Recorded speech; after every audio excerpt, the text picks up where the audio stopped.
এটা দেখে পাহারাদার তার লাইটের আলোয় দেখতে পেল এক বিরাট লোক, সাদা কাফন পরা, তার মুখটা দেখা যাচ্ছে না।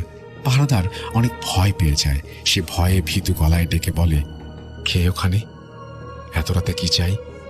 এটা বলার সাথে সাথেই সে ঘুরে পেছনে তাকায়। সে দেখতে এত ভয়ানক ছিল যে পাহারাদারটা ভয়ে চিৎকার করে ওঠে এবং দৌড়াতে শুরু করে। সে শুনতে পায় সেই ভয়ঙ্কর লোকটাও তাকে বলছে, এবারের মতো মাফ করে দিলাম। একসময় সে একটা বাড়ির সামনে এসে পড়ে। বাড়ির লোকজন বাইরে বেরিয়ে আসে, বলে কি হয়েছে তার। সে তার সাথে কি ঘটেছিল সব জানায়।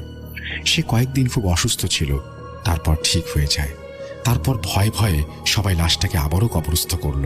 এরপর থেকে এরকম আর শোনা যায়নি।